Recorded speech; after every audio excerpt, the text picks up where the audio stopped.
Wong. I'm the director of Project What. Project What raises awareness about children with incarcerated parents.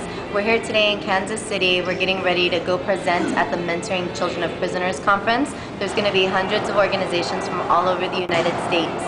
One of the challenges we're going to face today is that all of them have received cuts to their federal funding in the last cycle of their grant. We're going to have to be very creative on offering solutions on how they can continue their programming despite losing their funding.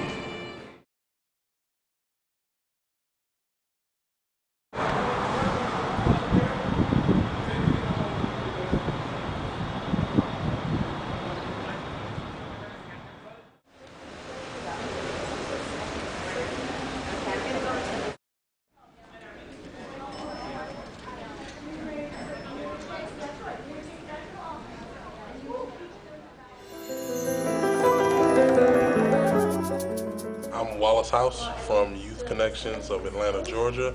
I'm the program manager there. About a year as the working at the company.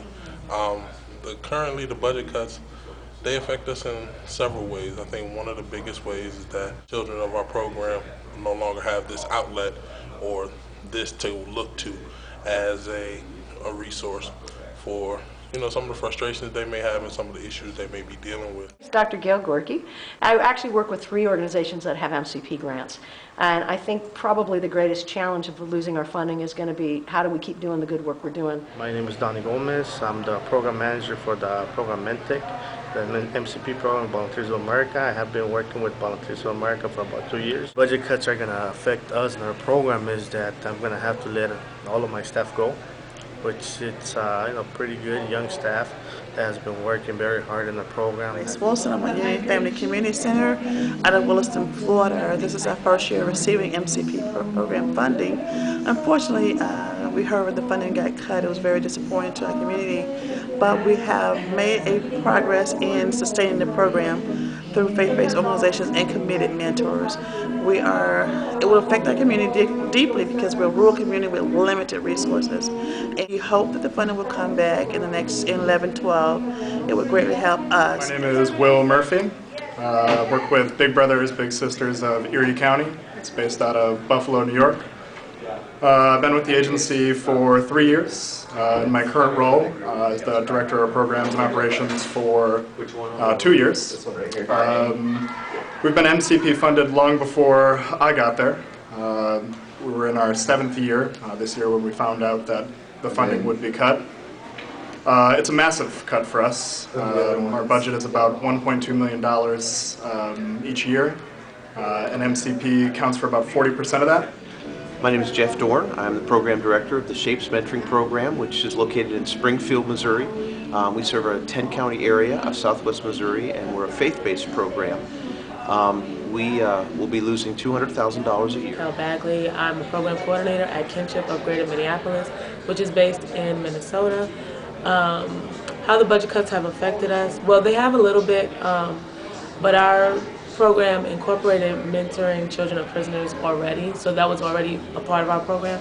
So we're being cut, but it's not really affecting us. We're still going to mentor children of prisoners. I'm Sarah Shagru.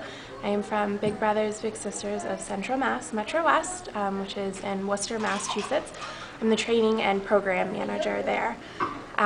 This federal funding has allowed us to serve almost 250 kids who have parents incarcerated, and losing it means that we have to find alternate ways to do it. We were really lucky in how we budgeted, so we don't have to shut our doors, luckily. We just have to reevaluate and re-strategize in our organization. So hopefully we will still be able to continue supporting these matches and making new ones.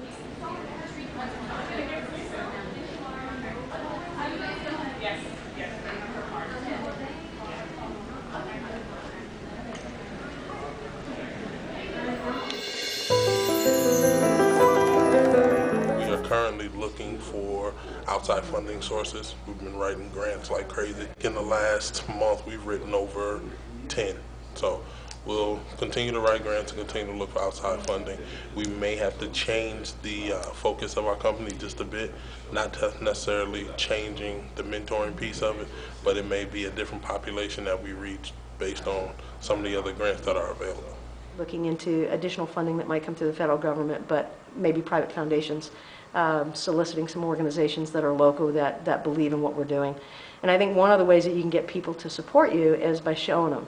So inviting them over to see an event that we do with our mentors and mentees. Hopefully make it a program that's, they could be self-dependent and the mentors can carry the torch. But we've really gotten our hands dirty and we've really enjoyed doing the MCP work. And it's not something that's going to stop because the funding went away. We have a really strong program and we think that's going to help us as far as pitching the same program to foundations that we work with, finding grants that sort of can cover the same population. We intend to continue our services in our area and actually use this as a call to the churches as a way to push for national expansion, to give us permission to recruit and fundraise and raise awareness on a national level. Since the federal grant is cut, that's the best thing that we can do to supplement that money and actually expand the program, which is our ultimate goal.